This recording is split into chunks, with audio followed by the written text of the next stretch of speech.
Hello everybody, Gerone Wright here, and thanks again for joining me here on my Gerone Wright YouTube channel here on YouTube.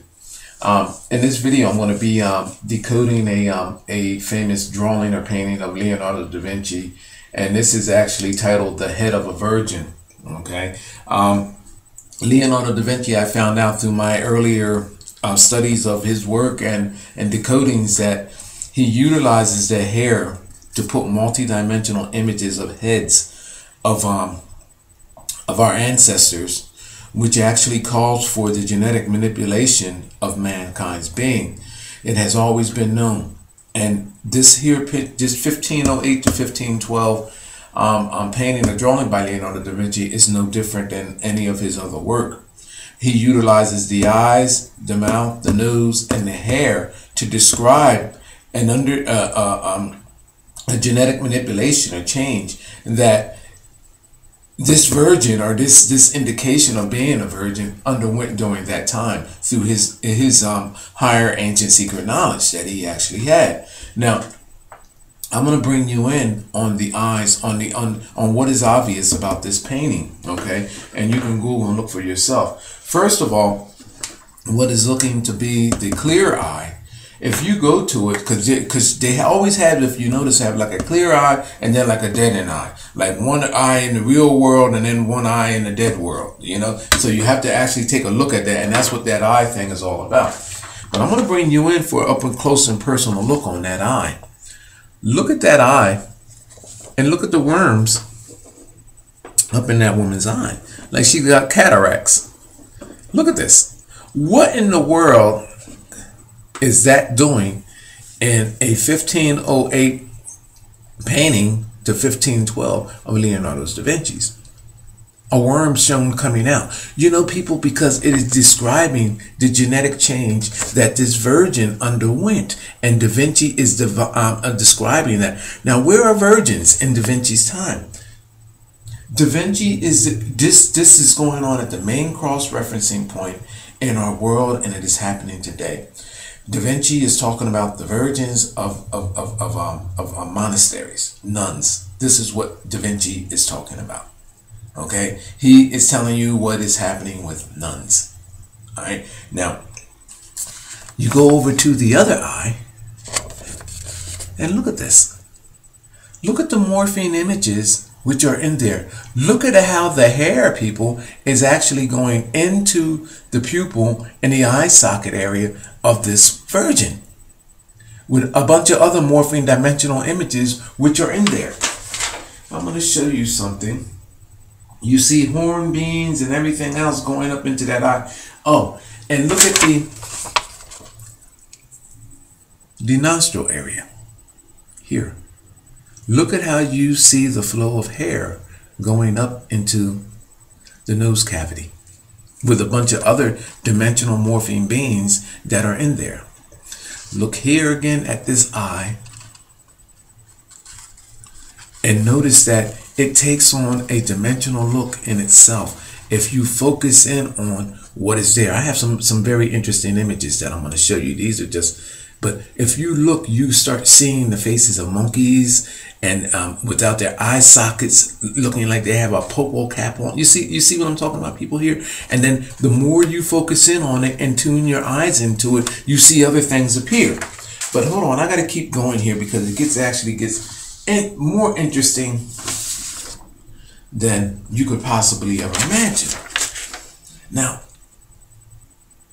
look at this.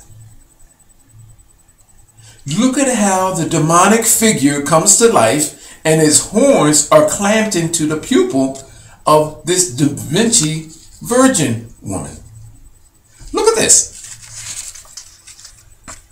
Look at the defining characteristics of this being. The chin, the mouth, the nose, the eye, the forehead. Look at this, people. And the way the horns hook around into this would-be pupil that should be there, but is deadened for these creatures to emerge.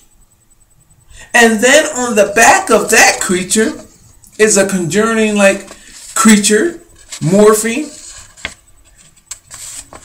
right there. In the hair, all encoded in the hair, describing the genes of this woman. These creatures are real time and real sense from that of our ancestors, which Da Vinci knew, and he's describing in the time of this virgin pretty much what is being said in this image through the eyes, the detail in her eyes, and those morphine beings and those genes being ran back into her nose. It can all be read, and there's even faces on the hair strands that's going up into her nose, people. Look at this.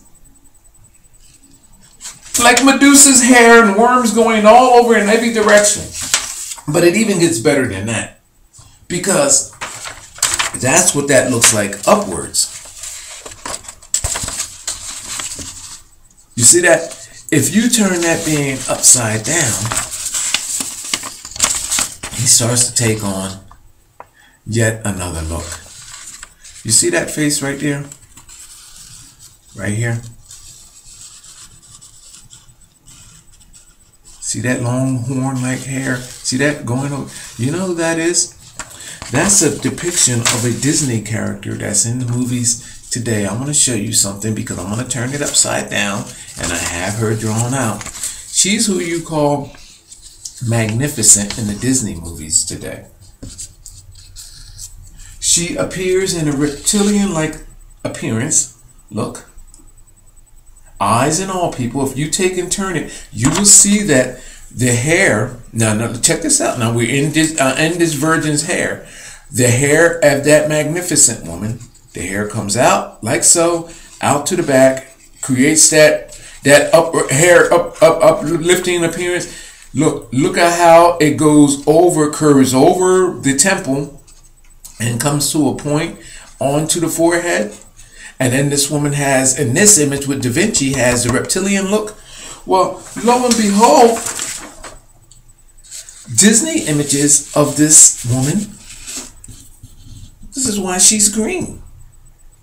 The reptilian presence of that being with the same identical likeness, which is in Leonardo da Vinci's 1508 to 1512 drawing or painting of this head of a virgin. So therefore, this is not even an original image of Disney, because it was in that of Da Vinci's time, and it's included in Da Vinci's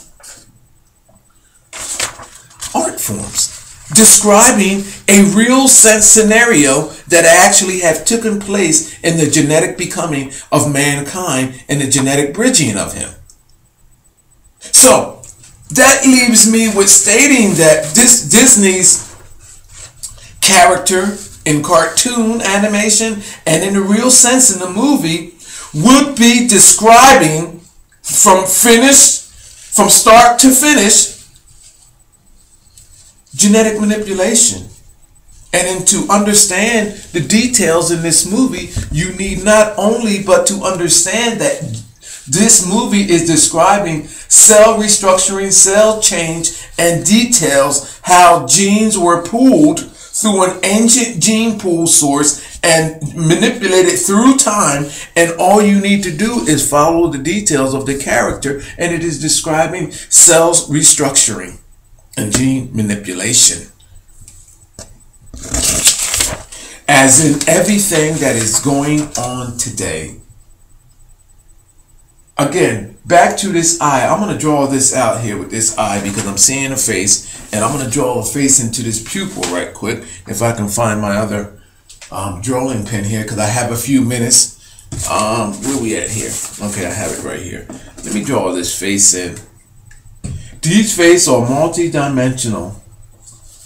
I'm not going to be able to. If I draw it, I'm going to mess it up. Another image. Oh, I know what I meant to show you. How could I not show you this?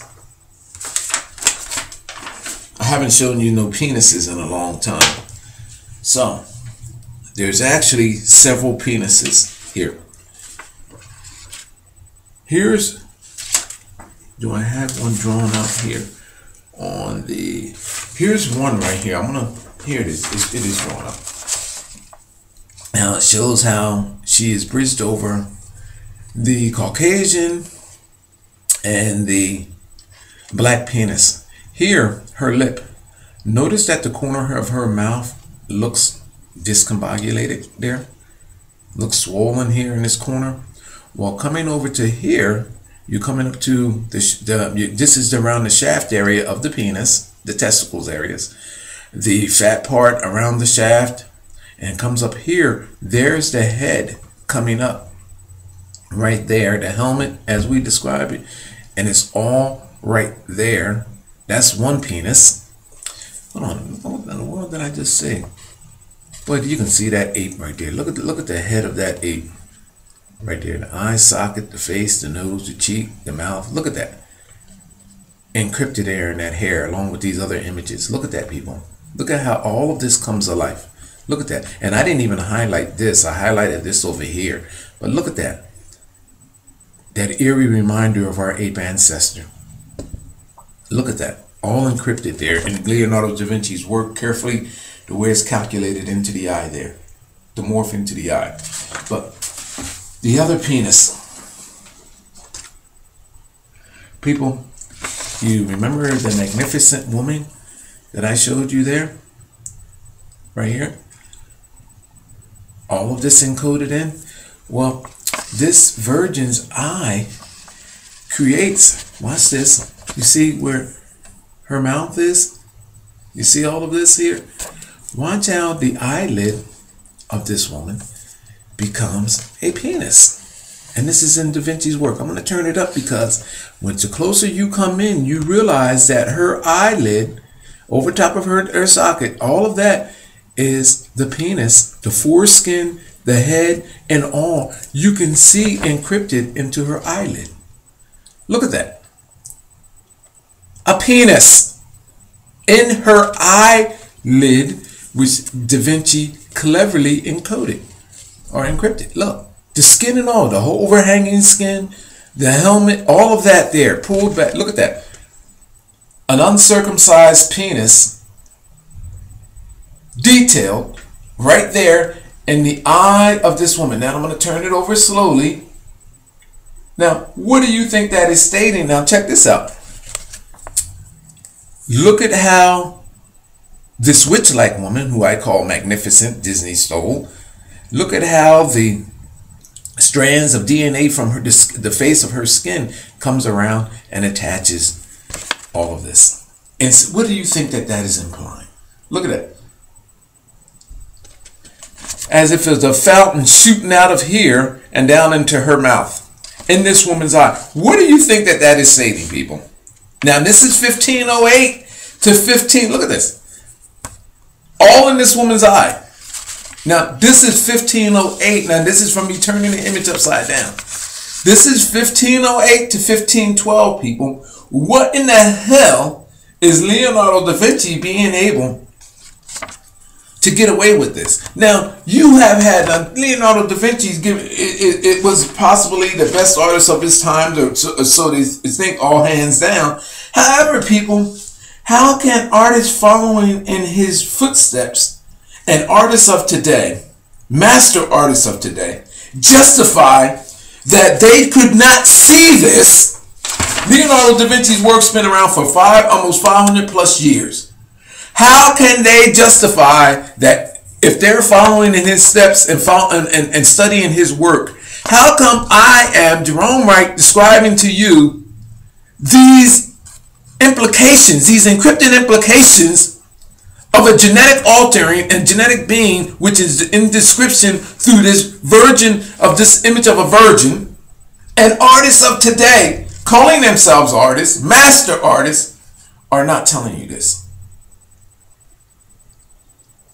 Makes you wonder, makes you go, How can an artist of today, look at these faces looking at you through the hair, chin, mouth, nose, eye, forehead. Look at the face right there. I'm just circling it right there. These ghost-like faces looking at you. People, my name is Gerone Wright. I'm going to end the video there. I'm going to put a little bit more in writing, but look at what is happening. Oh, and by the way, art of the Renaissance era it was authenticated through ancient rooted religion and ancient rooted royalty. Look at this eye, people. Look at at that eye. Look at the worm. There's no touch up. There's no nothing here. Look at that eye, at what's going on here and what's being implicated. A cyclination of genes. I'm going to put more in writing. I'm going to end this video there.